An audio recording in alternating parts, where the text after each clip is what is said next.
Shocking update. Live from New York.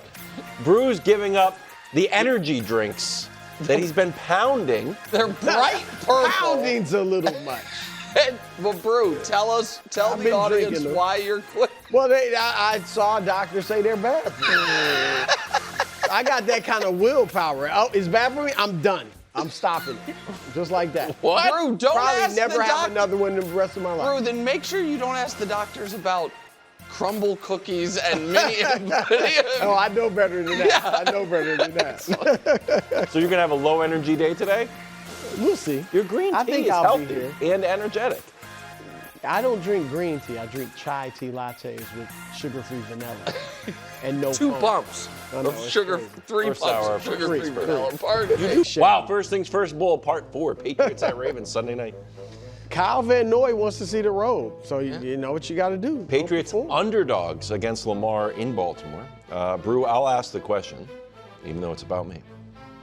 Do you think it's disrespectful to have the 11-win Patriots as underdogs against the 7-7 Baltimore Ravens? You actually asking me this? You told me to on the meeting. I said, this question's not going to work. It is absolutely wild, positively disrespectful. Period. There is no other way. I will be shell-shocked if you try to defend the Patriots from this disrespect. Okay, you guys are 11-3. Yeah. You guys have a top 10, actually a top 7 offense and top 7 defense. Correct. All right, you have an MVP at quarterback, having a great season. Yeah. All right, you are coming off a terrible loss. Well, some people say good yeah, loss.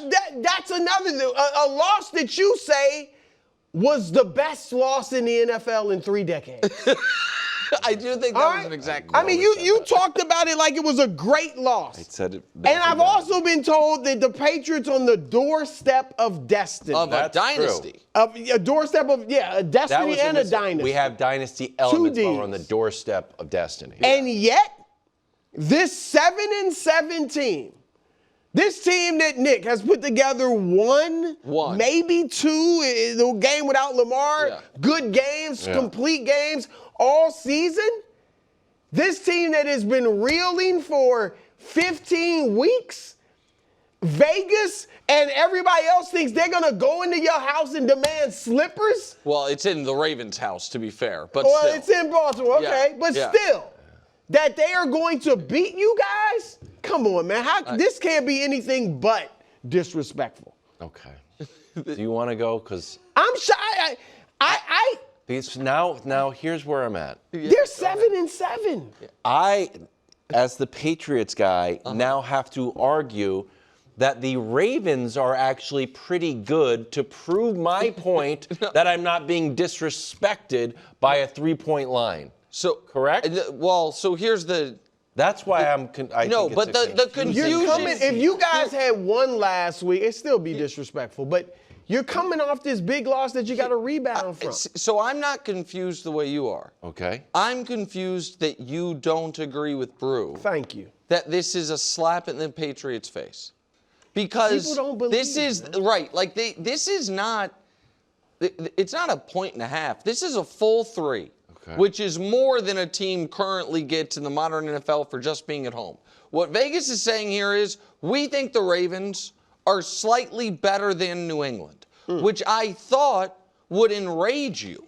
We were, I think, 2 quarters of football ago, you believed, with reason, the Patriots were the best team in the entire NFL. We talked about them as they have the best record. The real question is who have they beaten, and they're playing Buffalo and dominating Buffalo. Yep. Was good for a while. To go from that to this, where this to me is partially about maybe Vegas overvaluing the Ravens, but just as much of that is it saying, yeah, we actually don't think the Patriots are real Super Bowl caliber. And that's to me why it is jarring and surprising, and why I was shocked that you were that you were just cool with it. Because it feels to me, and then you go. Sure. The second half of that Bills game, while you put on a brave face about it being a good loss, actually drastically recalibrated your expectations and feelings about this season's Pats. That at halftime of that game, it was full steam ahead to, why are we not going to go to and then potentially win the Super Bowl? And that 2 quarters later, it went back to, man, one hell of a year to build on for next year when we're real contenders.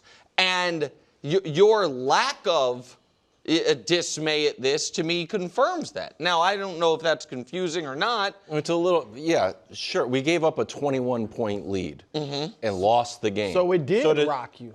I mean, we gave up a 21-point lead. But I think it would be such a great absurd if loss. I could come in here and be like, yeah, that was sick. That proved that we were awesome. We gave up a 21-point lead. Well, you did say it was a great loss. I think that you have to build, much like parenting, I want to build a resilient team. You want your kid to have a few bumps and bruises along the way to success. I think there's more losses and learns than there are losses and wins. Did it shake my faith? Of course. We were up 21-0, and we ended up losing the game, and Josh Allen scored 5 consecutive touchdowns. So, yes, to be totally honest, you got me. Guilty as charged. Giving up 5 consecutive touchdowns hurt my feelings a little bit. I do think we are going to win the game. So now do you want me to do pro-Patriots now? Do you really? This is why I think we're going to win the game. There's no bass in your voice at all. Well, also, for the record, I cannot be wrong. I also, if you go back to the beginning of the year, I have the Ravens going to the Super Bowl. Yeah. So I believe in the Ravens a lot. I believe in Lamar a lot. When are we going to see fresh Lamar? Is it this week? I kind of hope not, but we're due to have, the real MVP Lamar and not the guy running around or not running around and being inaccurate. So I'm nervous about that. I'm nervous about not having Spillane, not having Tonga, not having Milton Williams, so all of a sudden we can get run on. I am nervous. That being said, I am confident in one thing. We can score. We put up 42, 23, 25, 31, 32, 31, and we lost last game, and everyone says the sky's falling. We did score 31 points on the Bills. You guys, the Ravens, occasionally score. Lamar used to score 40 on the Bills. a long time ago. Yeah, and that was a very long time. A long time Yeah. ago, you scored 40 on the Bills. So here's the magic stat that does make me feel better. Winless this season when allowing 20 points. It's the Giants who are 0-12. The Raiders are 0-11. The Browns are 0-10, and the Ravens are 0-6. Now, do I think that... Is this the stat that when you got it, you shouted to Josh, I have it now? This is the golden stat. The golden stat you were talking about? This is a good one. So you had, you scored 14 against the Bengals in round one, and then you came back and scored 17 if we take offensive points. You take off Kyle Van Noy's assisted pick six. You scored 23 against the Jets. We scored 27. Against the Browns, you scored 41, and then you scored 23. We scored 32. So I do think we are more offensively potent than the Ravens. But the issue with the Ravens is that they're a chameleon. Is the defense good? No. No, actually, the defense is excellent. Is Lamar good? Of course. Nope, Lamar's not good. Is Tyler? Oh no, we're going to Tyler Huntley. Actually, we've had the best offensive performance with Tyler Huntley. So they're very hard to pin down. Is this the day that it all comes together and the defense is good and Lamar's good? That's what I'm worried about. That's why I don't find it disrespectful. I'm arguing both sides of the coin. I hear a man desperately trying to convince himself. I'm just not disrespected. I don't think the question. I'm not disrespected. And what I think it is, Nick, I think because this is the second straight week that Wild just walked the field. I don't know what to tell you. I'm not disrespected. You thought lose. You kind of wanted to see a loss against Buffalo. That's true. Now you're not disrespecting. You're praising the Ravens and how good they are, even though we really haven't seen it this year. I think, Wild, you need to come into 2025. I think you're looking at it like we're building. You're happy. We got 11 wins. You might get 12, 13, whatever. We're going to win the division, and we got a quarterback for the next decade plus. Yes. But that's not the NFL anymore, I think. I think the NFL is a year-to-year league. Washington felt that way last year. and look at them. Cincinnati, look at them. Yes. I mean, a couple years ago, Joe Burrow and everything.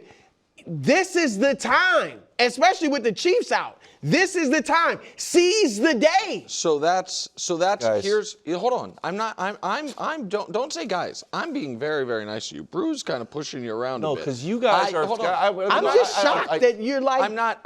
Go ahead. I'm arguing from a position of power and confidence. But it doesn't. See, here's the thing. I would love. KW, don't lash out at me. You are grasping at. You can't fathom a world where every win is not. Oh my God, we need this desperate win. We could lose out. I don't care. And that's I can come on every day and say, you know what, Kevin, do you care about this? We might not even show. Maybe give people a day. We'll go off to that ping pong place that we went to. So I'm in a position. I'm feeling good. Here's the thing, and this is where I actually disagree with you fundamentally. Sure. Because I feel this way, and I have not thrown around the Patriots' schedule the way others have as a way to dismiss them.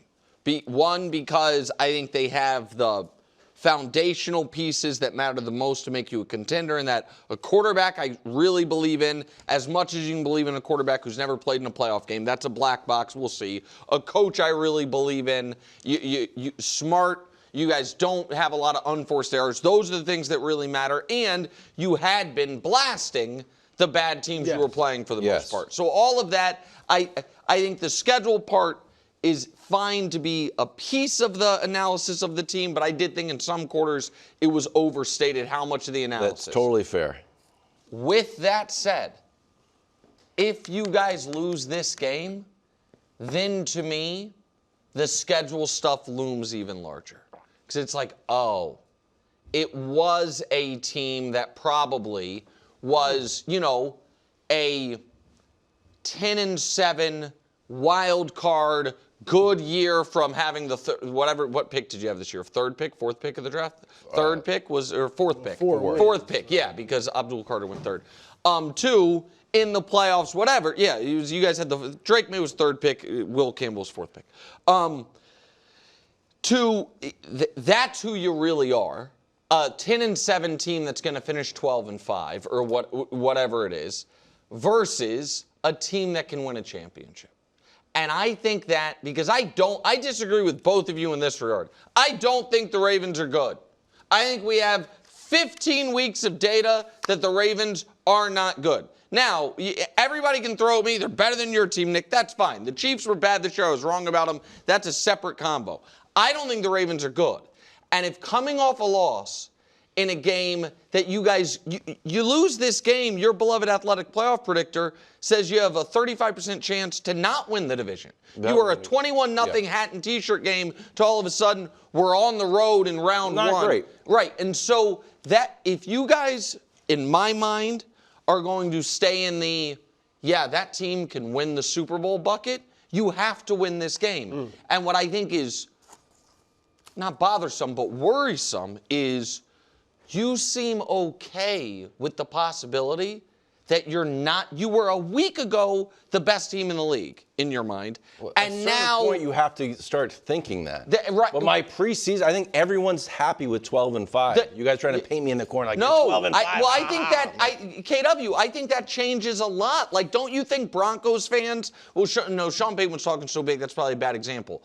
I'm not trying to say if it's Patriots Rams, it's going to feel very much like Brady Patriots Rams. Sure, but I understand who we are. But what I am saying is, I will think if you guys lose this game, that you are more likely to get clipped in your first playoff game than to be playing in the conference championship game. Yeah. Because it will be a lot of evidence of when you play teams that aren't bad, they beat you. And that would concern me. That would concern me if I were you.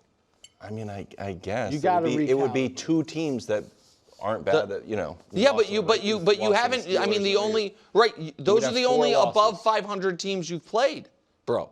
Like Other than you beat the Bills. The Bills? Bills. What's the Bucs record? 500. What's the Panthers? 500. 500. Okay. Yeah. They got to win more games, and then all of a sudden we would be better. You got to recalibrate. You're happy with the 11 that's wins. what it is. You're happy It with is the a 11. recalibration. You feel That's like all I'm saying. everything else is gravy.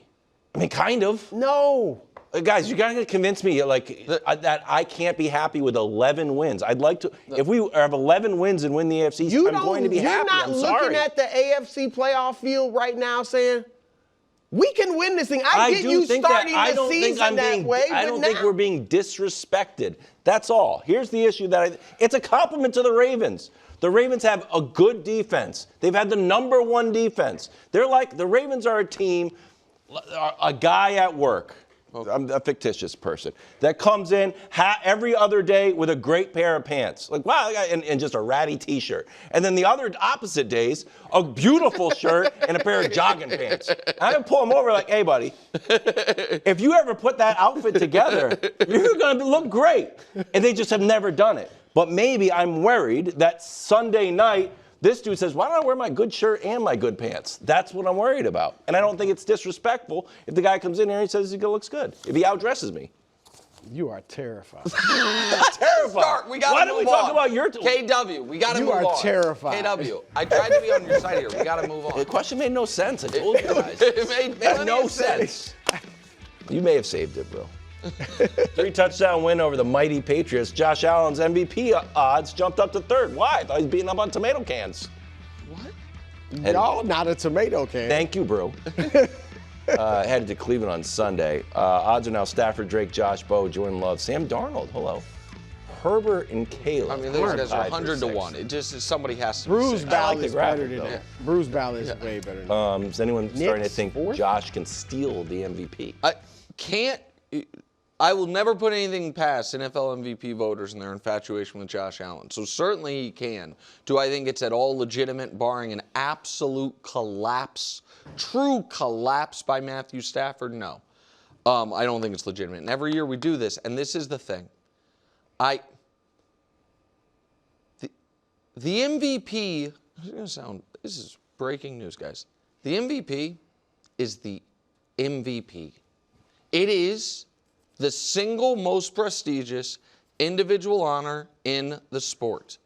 It is totally fair to nitpick and to request that the guy who's going to win the award be said, hey, of the 1,700 players in the league, you were the single best and most valuable this season, that we say, like, hey, just don't have mediocre months of football.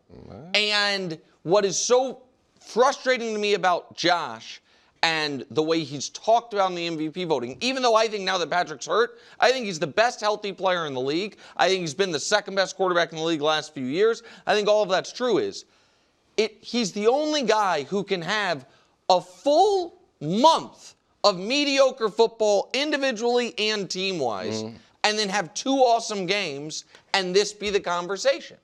And so here was his month of football leading into these two games. That's fine, I guess. And we're talking about, that's more than a quarter of his resume right now. And that's not his 4 worst games, by the way. No. It's just the 4 games leading into these 2 games.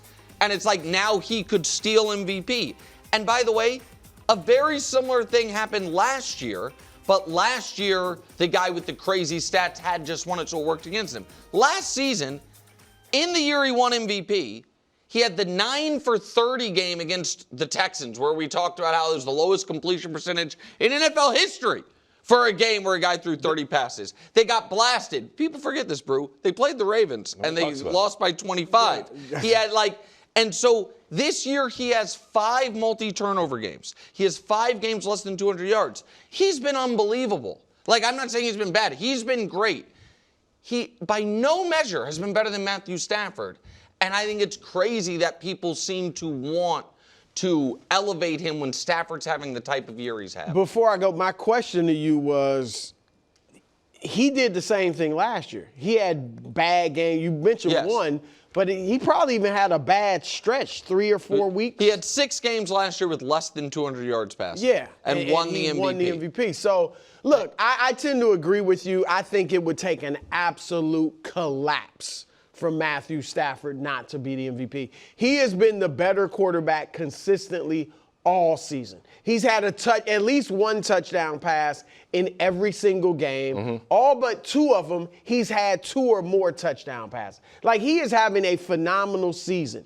Now, I looked at the stats, Nick, and when obviously passing stats are heavily for Stafford. But when you look at the total stats, it's a lot closer than I thought. I mean, Allen has more total yards per game, obviously includes rushing, more yards per attempt, better completion percentage, and then the TDs. 12 of those are rushing TDs, but still, it's not as wide a gap as I thought. 50% more turnovers is a significant number.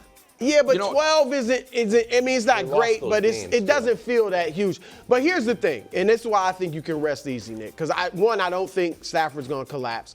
But 2, narrative is important. I'm an Josh NBA MVP always voter. wins the narrative. No, but here's the narratives. For Stafford, a guy that has numbers-wise been an all-time great, a guy that people have called and talked about as an all-time great, but hasn't had the hardware other than 1 Super Bowl to get it. Now, if he gets this MVP, it kind of justifies him as an all-time great. Like you've said, it might put him in the Hall of Fame. All of that's resting on this. Good. Josh Allen, here's his narrative.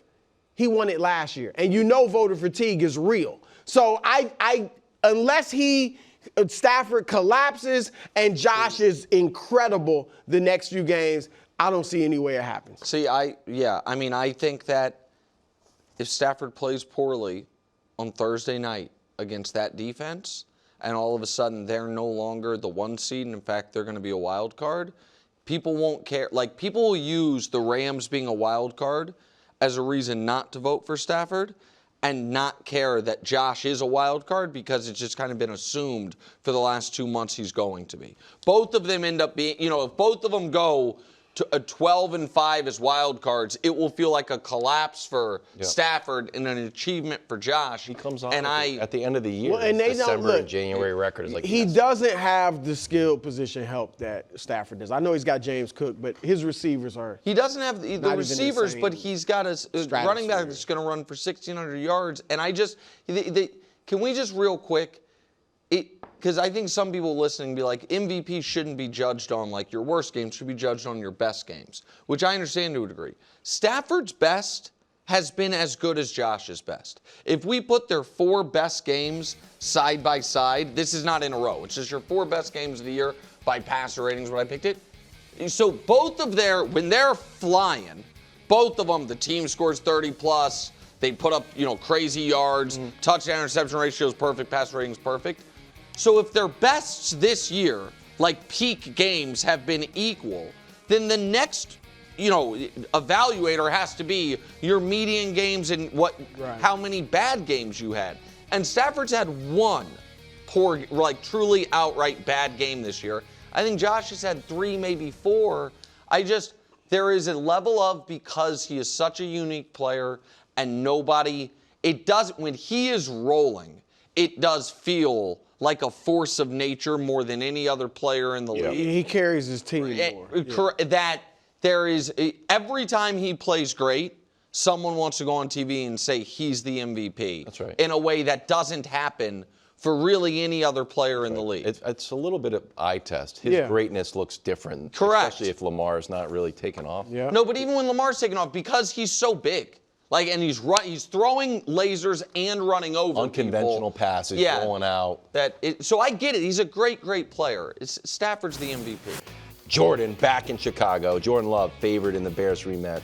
That was down to the wire before Caleb threw a game-ending interception. No Micah this time around, so we'll see how that Packers defense look. Look at the tail of the tape from the last matchup. Packers won this one, 28-21. Caleb walked away with the dub, but Jordan Love I'm sorry, Jordan Love walked away with the Caleb dub. threw the pick. Played better and won. Yeah. Caleb turned it on in the second half. Yeah, but threw the pick. But J-Lo still.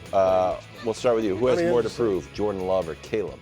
Jordan Love. Wow. Yeah. Really? Because I think Caleb, this season, the story for the Bears was, let's see if Caleb's their franchise quarterback, right? He's proven that. Sure. Like the Bears know now, we've got our guy, and we can win big with him. You don't hear as much about Tyson Bagent as you once did. Right. Like they know, not only is he the guy, we can win with him. Yes. We can play at a high level and be a contender at least with him.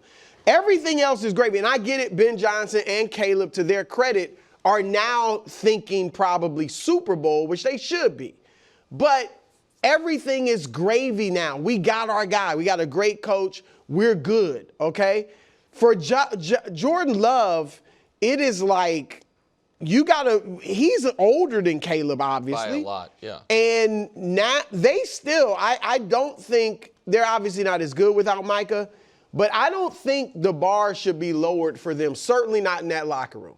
Because coming into this season, before they even got Micah, they should have been thinking Super Bowl. They've been to the playoffs the last few years, right? They played well 2 years ago in the playoffs, and they're still the youngest team, but they have good experience. So Jordan Love has to prove, I can carry a team to the Super Bowl. That's what he has to prove. And I think to beat the Bears twice in the same season, you know I'm kind of big on divisional rivalries and sweeping.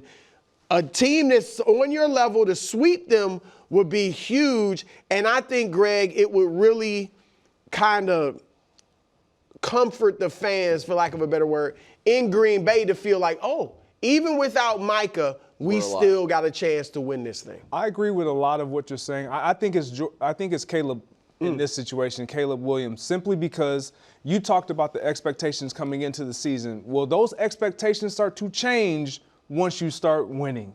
And that's what the Chicago Bears have done. They've been able to win. So now, naturally, regardless of how you came into the season thinking, oh, is this going to be our guy? You know he's your guy. Not only do you know he's your guy, you believe now, shoot, we have an opportunity to win this whole thing this year. So based off of what we saw last week and his performance and the throw that he made in the back of the end zone, and he's doing all of this, that's great against the Cleveland Browns, a team that we all say good defense, bad team. Can you do that against teams that you're going to be playing and facing in the postseason? Are we going to get that version of Caleb Williams against the Green Bay Packers that we didn't get in the first half? We got in the second half, and then you fell apart at the end of the game and had a chance to win it, didn't do it. They're trying to see, can you take that next step?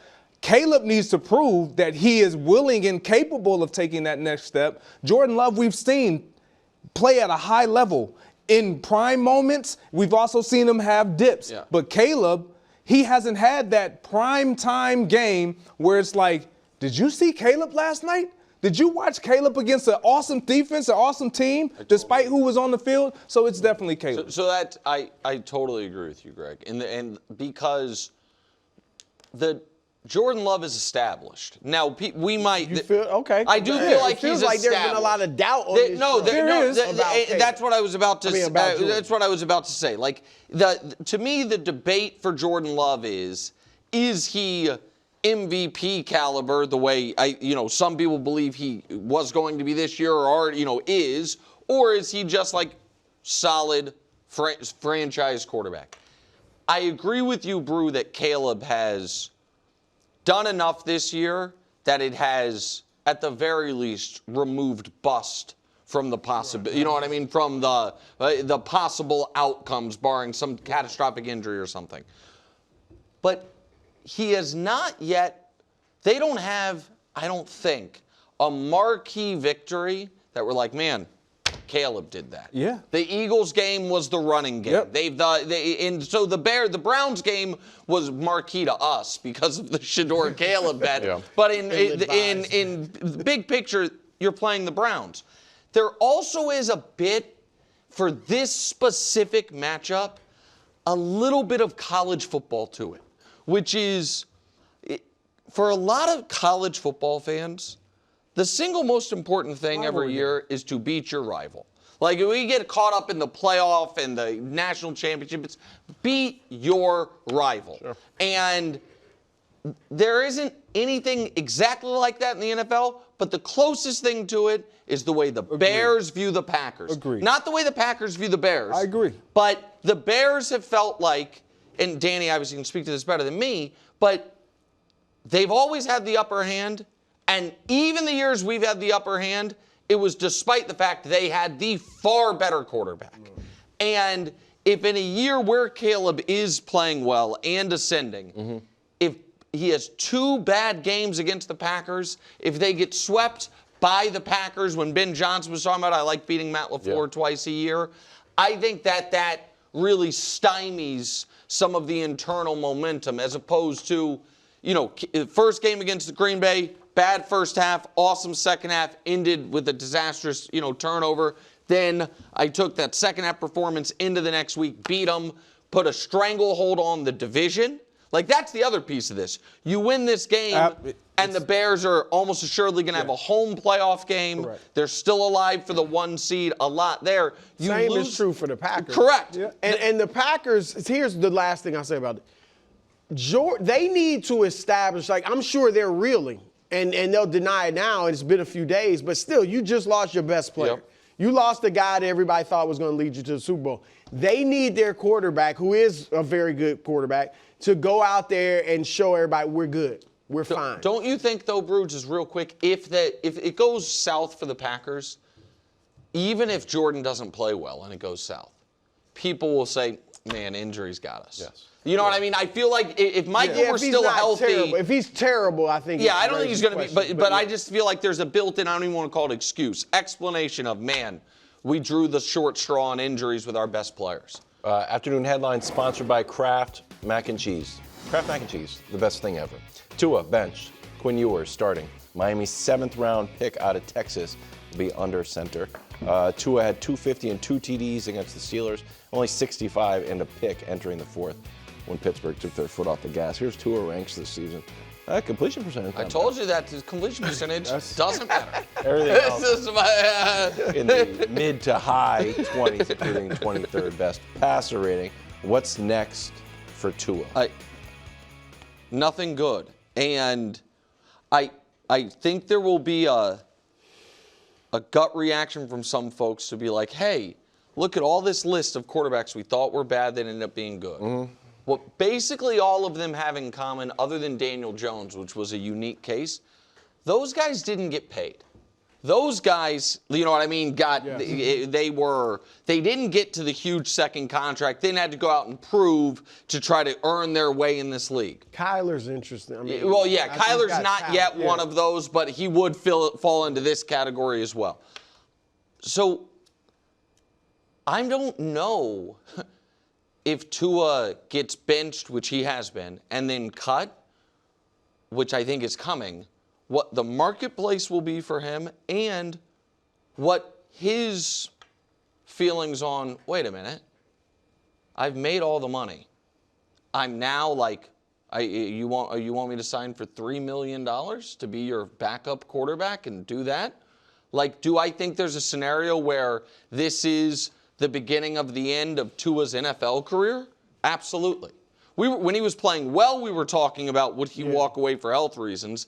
If now the health reasons have turned him into a player that can't really play well, which is my belief, he was already limited, is that going to be a guy that's like, all right, I'm just here to compete for a job? When he's making next year, he gets paid $54 million by the Dolphins no matter what? I don't know about that. So I think his time with Miami is over, and they'll try to trade him. They won't be able to, and they'll end up taking a $99 million dead cap hit to move on from him. That's what I think is going to happen. I hadn't thought about the retirement thing. And remember, when he was injured a couple years ago, I was actually saying he should retire. I thought he should. So that is certainly, you would think, on the board. I agree. They're going to cut him clearly. If you weren't, you just keep him as your starter. And I don't think anybody would trade for him. So these are two teams, and this is not meant as an insult or anything to Daniel Jones. Oh, that's interesting. I was trying to figure out what teams does he make any sense possibly for. Indy, and I don't know. I'm not saying you take him over Daniel Jones, but I'm just saying Daniel Jones might be out all Jones might be out. Yeah, So him in Indianapolis, Shane Steichen, he's better than Phillip Rivers at 44. Like, that might be able to work. Similar arm strength. Outside of that, the only team I could think of, and this would be as a backup, was Minnesota backing up J.J. McCarthy. And if he doesn't pan out, maybe you throw Tua in there. But those are like the only – I didn't even feel like Cleveland, he would be the answer there. Current issues. Yeah, so this is interesting. I don't know if he doesn't it's over in Miami. It's over in Miami. I don't see him – you bring up Indy, which is an intriguing spot. That would be the only starting spot that I think he fits in, that where they are a ready-made team that you can plug and play and hope for the best. Outside of that, I don't even think he truly will consider being a backup. And teams would be jumping at the opportunity to say, yeah, we want Tua as our backup. Because as a backup, that's right. If you get hurt, if your starter gets hurt, right. Your backup then becomes your future or it can carry out your season. And he's already shown that he's a completely different player now that doesn't play with the same edge, that already played a safe style of game. But now as a backup, why am I even out here? Why am I going to take the risk on a guy that clearly plays different because of his head injuries? And I get it. This is not to bash Tua. It's just a reality. This is his reality right now. It's not retirement is on the board? Absolutely. Yeah, I mean, he probably should. And it's also, here's the other thing, KW. And I'm not trying to mix metaphors here, because a lot of this was just nonsense because the guy was being blackballed. But if you remember the conversation about why Cap didn't fit as a backup for teams when people were trying to make excuses. One of them was, well, you want your backup to have a similar style as your starter, so it's seamless. Tua's left-handed and plays a style unlike any other player in the league. So you tailor an offense around him. There is no other offense that is running like Miami's is. And the left-handed thing actually does play a small factor into this as far as your run actions and everything, all that. So he's just a clumsy, even if there were no head injury issues, he's a clumsy fit as a backup anyway. You add to it, he was, 14 months removed from doing the show me the money at the training camp. Like, I don't know that he has the disposition of a guy that's just going to be like, yep, I am now going to back up Sam Darnold in Seattle. Like, it just doesn't feel like a thing. For a guy who's like, hey, this is a significant health risk for you, to say, I don't care, I'm still going to play. It doesn't. You would hate to see him take one good shot as a backup. Thanks for watching. Subscribe here to get more from the show and to check out clips from other shows on FS1.